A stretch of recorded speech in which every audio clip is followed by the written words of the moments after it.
What's up guys, this is Wenzes. Welcome back to my channel. Today we're talking about extroverted sensing and how to develop it, why we should develop it, how much, if it makes sense, and everything from an INFJ standpoint. So I'm pretty sure if you have SE in your stack, this is also going to be interesting for you, but of course I'm looking at it from my perspective, how I have used it, the things I've done wrong, and I just want to share them with you in order to give you some insights, some inspiration, and see how that can help you in your development.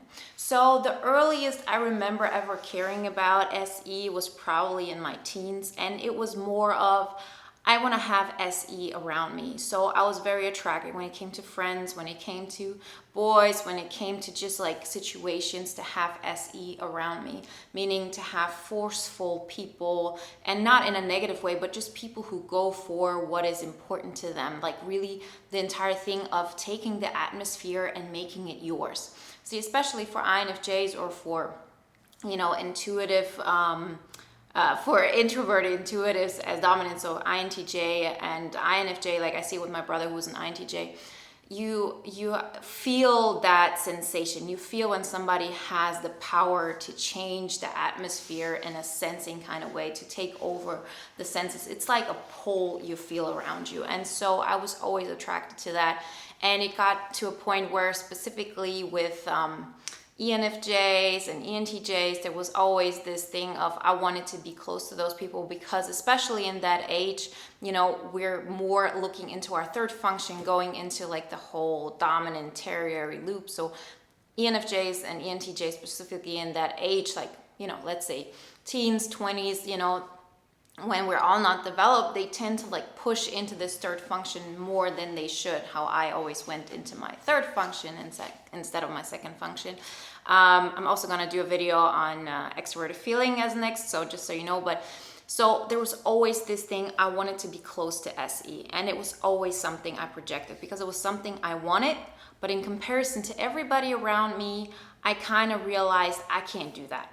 It's not that strong. So naturally, I projected everything outward, and it was that I needed those people in order to feel excitement for my life. And I remember that, like when I was with friends who did not have like extroverted sensing in them, I spent a lot of time with my INFP friend.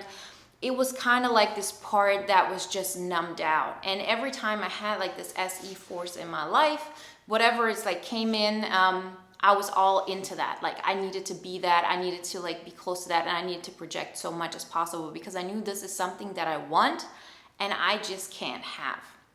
And so it got to a point where I realized, well, no matter who I, come close to when it comes to SE, it's going to be their SE.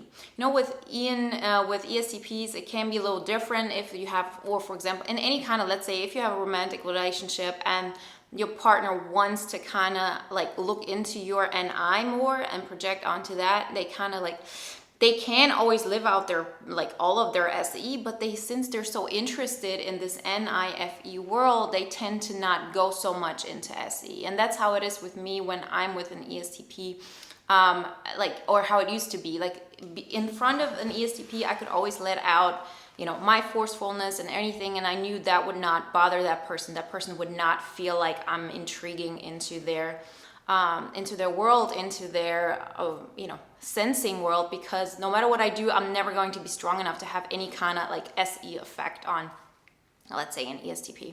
So that gave me some kind of freedom. But with other types, I always felt like, well, if I do SE, it's gonna mess something up. I cannot project anymore because they gonna like maybe not do their SE so much. They're not gonna feel wanting to be close to me, because subconsciously I always had the feeling of, okay, you have to be my SE, so I have to be a NI. I didn't even think about that, but that's how it was. It was always me living in other people's world. That's actually the whole NITI thing of you just being there, and then you take in everything that comes your way, every sensation that you feel, and then you make a judgment about it, and you form like this system, and you're kind of like living in your head outside of that SE realm, and you can just walk parallelly, so to say. And then of course it isn't that like with other types, like with, let's say, ESTP, INFJ, if you're both not very developed, it kind of works, you know, because it's like the dual opposite and you become like this one person.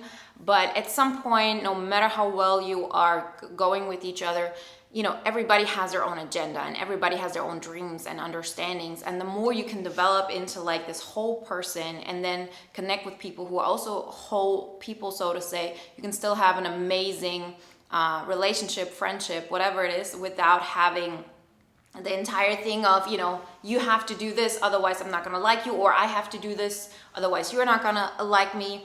And when I was younger, I always felt this kind of way when it was with the ESTPs in my life, because I felt like I can't, like if I bring out my SE, our relationship is over. There's going to be a new relationship formed, because that relationship so far is built on the fact that I don't do any SE pretty much, or if I do that, it has no effect on like the main SE in the relationship. And I don't know how it was for the ESTP, but it's like the same thing. I was more into NI, so I was the one creating the internal structure, and I kind of like thought of myself that that person had the same internal, like, you know, thought system as I did. That's when I thought, oh, that's true love, or those are like really great friendships. They understand everything I do. And that's only because that other person was not creating any NI so strong that it will overwhelm me. With you know, with ENTJs and, you know, and ENFJs, it's a different story, because when they do NI, you see that it's still a different world. It's not the same world. It can't, like, it's just two parallel worlds, and you know, you can combine them somehow, but they're still separate, and you can see the difference between your world and the other world. And I think when you have like duels like this, you kind of feel like the other person is living in your world. Which is not the case once you like realize, okay, I need to like do things for me, and then you realize every single person is different, and there is no you know, there is no like everything that projected that other person like is thinks like me or is like me, just like different, it just doesn't exist. We all are very, very unique, but once you realize that, the connections are amazing. And so I've gotten to a point where I realized I can't hold back my SE anymore. I knew that in a way, like, I know in a lot of ways we say that INFJs overestimate the SE, and that is true, because I felt like if I do my SE, other people are not gonna wanna pull me with them. Like, I knew that, but still I felt I can't, like, if I go for my SE, it's never going to be enough to fulfill my dream. So that's the kind of dilemma I was in, and I think a lot of INFJs are in the same dilemma. But I realized, well, if there is a chance for me to live out my life the way I want it to be, and to create like my own movie and be the main character in like my play and everything, I need to tune into SE. I need to bring that force out, pretty much saying, I'm gonna build a life for myself. And the moment you do that, everything changes, because up until that point, if you've neglected this function and it was just like important to you, but you never accessed it, as I said, you projected everything and you were a different person. So the moment I really tapped into my SE, all my relationships changed, all of them. It doesn't have to be like with people who have SE, just in general. I was a different person to the outside, because, you know, like I said, I was going to do that. And the moment you start fighting for yourself, it's like, yeah, it's like the people for the first time see like your agenda. Really, because before that you were kind of able to just have it in your head, and then, you know, like really just make a sense of their world and see like, how can I adapt to fit into their world. The moment you like really tap into SE, you just make a statement. You make a statement of, this is who I am and this is where I want to go, and you either gonna come, like, you know, you either gonna parallelly join me on my journey, or we're not gonna make it happen, but I'm not gonna give this up. Like, this is my direction in life. And you really create distance that way, because if you put out SE, it's like you put a force out. For me, it felt like I created a bubble around me. Up until this point, everybody or every relationship I had, it felt like, you know, as I said, I was in their world, and it was like so close, and there was a dependency, and like there was such a bond. But I felt like, yeah, this is what a close friendship is supposed to be. This is supposed to be how like an intimate relationship is supposed to be. Later on, I just realized that this is all like dependency. This is not, you know, how a healthy relationship is, because in the end it never felt good, and in the end people never knew me. They only knew me in regards to their world, and it was me who made the decision of, I'm gonna pretend to be that, not even pretend, but I'm gonna be that version that fits into your world, and I'm gonna translate my language to you so you can understand it. When in the end I was supposed to say, well, I'm not gonna focus so much on like, translating my language of who I am to you. I'm gonna speak my own language, and then you can decide what you want to translate about me, because that way you're like one person the entire time. You don't have to be one person with friend A and another person with friend B. And so it all starts with you realizing where you are right now, and if it never got any better. So I always thought, well, okay, I'll meet somebody, they'll do this for me, they'll do the SE part. And the moment I realized I can't do that because the price is too high, I had to look at, well, what is my life right now? Not what I want it to be, but what is it right now? See, when it comes to motivational speakers and motivation in general and growth, it's all about, don't think about where you're at right now, think about where you want to go. But that's the whole problem with me, that I was so much only in where do I want to go and where do I want to be, that I didn't have any kind of connection to where I am right now. There were like parts of my reality I was neglecting because I always felt, well, my like SE reality is going to be with another person. I didn't have my own SE, because it was difficult. And so then I had to like really tell myself, well, where are you right now? If you didn't think of, oh, your life is going to be better because a person is going to show up or a situation is going to show up or whatever it is, if you really thought of, okay, this is your life right now, and what if it stayed like this? Like, that's when the pain came over me. And then I realized, and I looked outside and I said, well, actually, I do not have many people I share my life with who actually know me. I actually live in a place and I go to work, but I don't feel like it's challenging me. And I realized, what do I want in this life, like reality based? What do I want? It was like more of material things, as in, and not material as in necessarily money, but things like success, like like some kind of influence, to have a connection with people based on what I like, and that I could grow from that. And so it was really a matter of practice. And you get to a point where you just feel like, I have to do this because everything else is just keeping a part of me out. And the moment I start doing this, I started to really, you can do it with mindfulness, right? Where you just get in the zone, you can practice it, so to say. For me, it was just more like I had no choice. And then I realized, okay, this is my life. I need something to make it better from that point of view. If nobody ever came to my life, if I was completely alone, what would make my world better? And that's when I started to actually build SE stuff and to say, well, actually, I want to go for a better job. Actually, I want to have nicer things in my apartment. I want to create a beautiful world around me.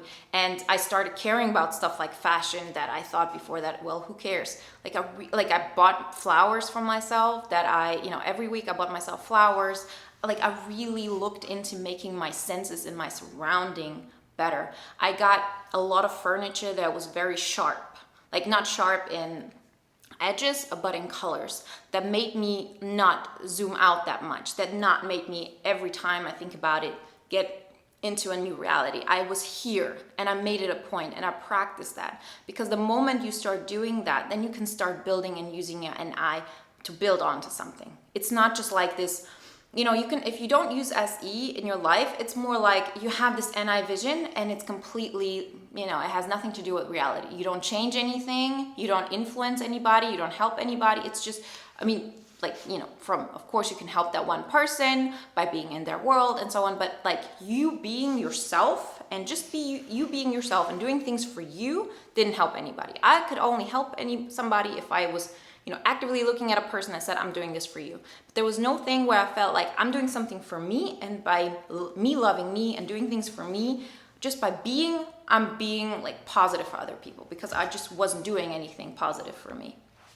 And so, those things helped a lot to stay centered. And then once you like really have SE in the whole process, then you start using your NI to make that SE better. Then it's like the whole combination. Then it's more like, well, okay, I can't be that present all the time. Like I'm never going to be an ESTP ever. Like I have a lot of practice and doing a lot of stuff, but still a lot of time during the days my mind goes into place. And that's a good thing because there are ideas come, but there's always this base. And since there's a base, there's something I can pull up from and I can make bigger and I can make more interesting. And it always, once I started doing that, I actually made those shifts in my life and I actually made my life better and I actually made my life more exciting. And I made it a point to look at my reality as much as I don't like it right now and to say, well, if this is the base and I would use NI, how would I make this better? Not something that has nothing to do with it, but starting from here, how could I make this better? And that's when, I started doing the channel, I got a better job and all of those things. And now I'm more and more into SE. Like we can say, yeah, I work out and I do those things, but it can overwhelm me. Like I know if I'm just completely just in SE mode and I work out like too much, it just overwhelms me. It just gets like, I forget about it. But if you do it consciously, just combine it and say everything that I plan and I use my NI mind based on where I'm at right now. And it's kind of like putting everything into a needle hole and then it can get bigger. Like you have to first say, okay, this is where I'm at. And then because I have a base, I can create something more out of it. Otherwise, you have this world over here that has no basis on reality. And you could think, and that's what I thought, that, well, I'm good here. Like, why do I need this? But you need it. We need it. There's something missing, and I knew I missed it. And I was looking for that person who could take care of that part so I can live back in my head. But that person doesn't exist because that person is just a part of me that I was projecting out. And now I'm still let's say 90% NI, but those 10% of SE that I have hold on to also make me have my NI is more closer. Like I do not think, back then I used to think about, well, why does my life matter? In the end, it's just one life and this big thing and then it's over and it has no effect on reality or on society or whatever. So I felt like there was no bounds to my NI. And the moment I said, well, but what makes sense? Well, it makes sense to say, well, I do have this one life and I have to give this life priority. I have to give it a priority where I'm at right now. And then I can, develop from that and enjoy my life the most.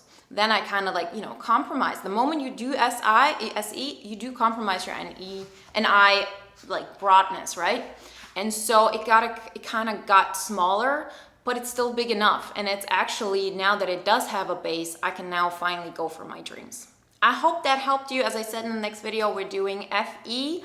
And remember, if you want me to help you with creating a better life for yourself, it doesn't have to be a function thing, just in general to get from point A to point B that you feel like you're on the go, check out my link on one-on-one coaching in the description. I wish you a great day, guys, and I'll talk to you next time. Bye.